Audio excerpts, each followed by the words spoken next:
안녕하세요. 저희는 형! 보예요. 지금부터 발표를 시작하도록 하겠습니다. 저희는 이와 같은 순서로 발표를 진행하도록 하겠습니다. 우선 가장 첫 번째 발표 주제인 그룹 스터디의 의미와 결성 동기에 대하여 발표하도록 하겠습니다. 저희 그룹 스터디 형호는 이행시인데요. 형형각색 자신의 장점을 살려 자신만의 공부법으로 공부에 대한 호기심을 쌓고 자신의 진로를 구체화시키는 스터디 그룹이라는 뜻입니다. 그리고 두 번째 결성 동기는 바로 저희 스터디 그룹원 친구들의 관심사가 비슷한 점, 그리고 영어 공부에 관심이 있는 점, 또한 자신의 장점을 살려 멘토링함으로써 서로의 부족한 부분을 채우고 채울 수 있는 친구들을 찾아 결성하게 되었습니다. 그리고 두 번째 발표 주제, 스터디 그룹이라는 것이 함께 공부를 하기 위하여 같은 분야에 관심 있는 사람들끼리 모인 모임이라는 뜻인데요. 스터디 그룹의 취지에 맞게 교과 활동을 진행하였습니다. 교과 활동으로는 저희 3명이 서로 자신 있는 과목을 한 과목씩 맡아 주 과목을 위주로 서로 멘토링하는 활동을 하였습니다. 우선 저희의 대표 과목이자 주 과목이었던 영어는 조금 더 깊이 들어가 진행하였습니다. 활동 내용에는 멘토 선생님의 피드백과 지도하에 일주일에 3번 수능 영어 단어를 시험을 봄으로써 오답에 대해서는 자신만의 단어장을 만들어 실수를 반복하는 일을 줄였고, 두 번째, 기출문제를 풀고 서로 오답에 대해 토의하는 시간을 가짐으로써 내신과 모의고사를 대비하는 시간을 가졌습니다. 또 영어를 발표하는 시간을 가짐으로써 회화와 작문 능력을 향상시켰습니다. 또 따로 인터넷 강의를 통해 문법과 독해를 위주로 개념을 다시 다지는 시간을 가졌습니다. 또한 이제 국어의 공부법으로서는 출제 지문 위주로 한 활동이었습니다. 문제풀이와 문제에 대한 해석을 각자 준비하고 서로의 오답에 대한 생각을 나누는 시간을 가졌습니다.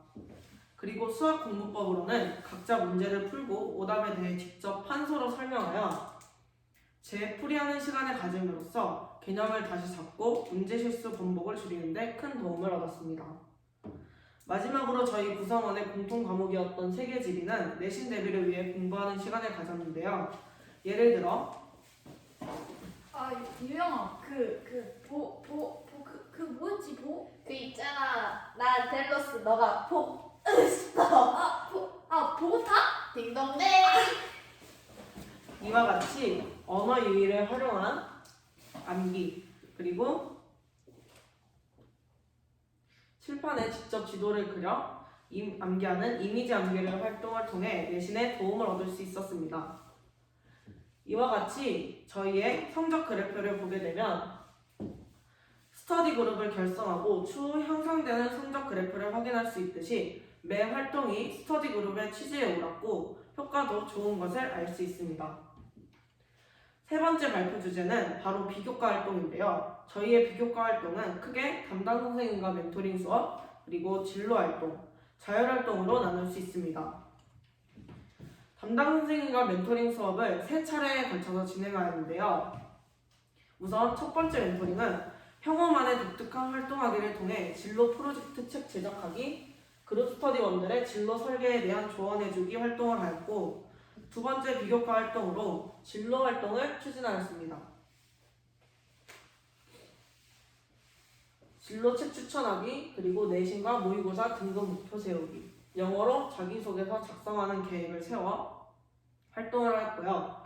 세 번째 멘토링에는 지난 멘토링 피드백에 대한 실천 여부, 반성을 하며 진로 프로젝트를 구체화함으로써 영어 진로 마인드맵 제작하기, 진로 1분 스피치 계획하기 등의 활동을 통하여 발표에 대한 자신감을 키우고 진로에 대해 더 자세히 알아봄으로써 진로에 대한 길을 찾는 데 큰 도움을 얻었습니다. 두 번째 비교과 활동으로는 진로 활동을 추진하였는데요. 앞서 말한 진로 프로젝트 책을 제작하였습니다. 1일차에는 한글 버전, 영어 버전 2개로 학과, 대학, 자격증, 추천도서, 갖춰야 할 것들을 바탕으로 진로 마인드맵을 제작하였습니다. 2일차에는 마인드맵에 적은 꿈 독서를 설명하는 책자를 제작하였고,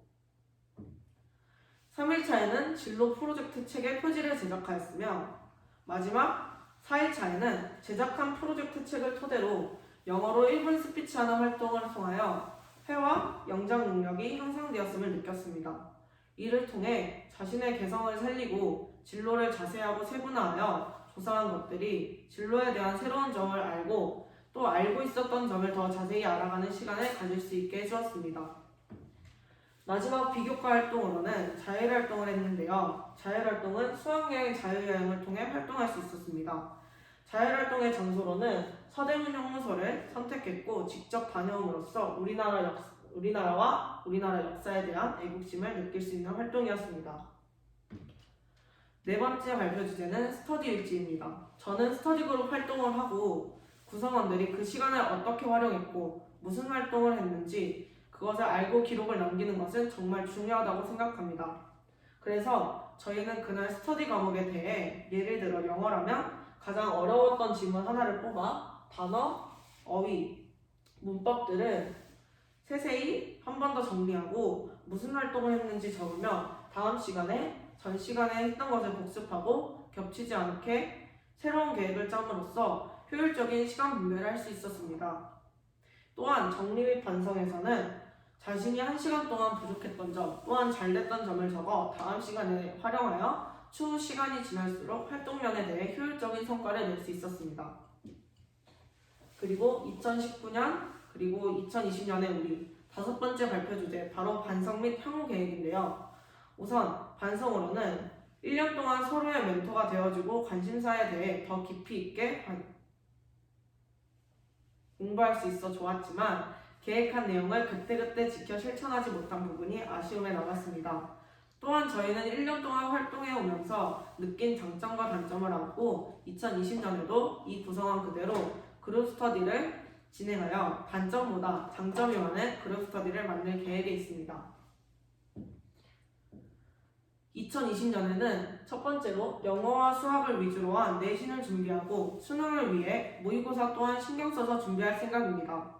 두 번째로는 고3이 된 만큼 자신의 진로를 확정 지을 것이며 세 번째로는 그 진로를 더 알아보고 준비하는 과정을 가질 것입니다. 마지막으로 멈추지 않고 더 나아가 꾸준한 발표 연습을 통해 면접에 대비하는 연습을 할 예정입니다. 마지막으로 저희 활동에 대한 느낀 점은 저는 1년 동안 정말 많은 변화를 느낄 수 있었습니다. 저는 영어에 대한 겁이 굉장히 많았는데 이제 장문이든 단문이든 뛰어들어 오래 걸려도 풀이를 성공해낼 수 있었습니다.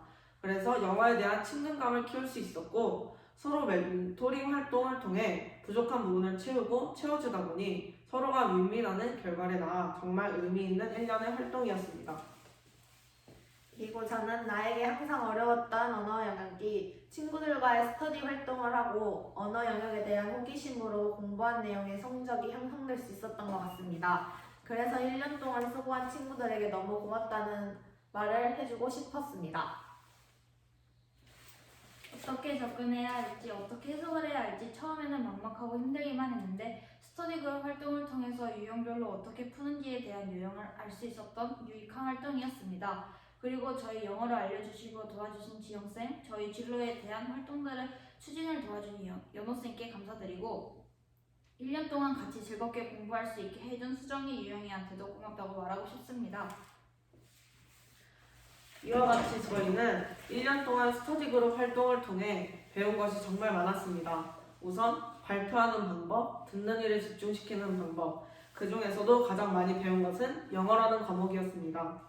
대표 과목인 만큼 더 신경 쓰고 세세하게 다가갔던 것이 저희들에게 큰 도움이 되었습니다. 1년 동안 아쉽지 않을 만큼, 후회하지 않을 만큼 열심히 준비했고 실천했기 때문에 서로가 모두 만족하는 결과를 낳을 수 있었던 것 같습니다. 이상으로 저희 1년 동안 혐오 그룹 스터디의 활동 내용에 대한 발표를 마치도록 하겠습니다. 들어주셔서 감사합니다.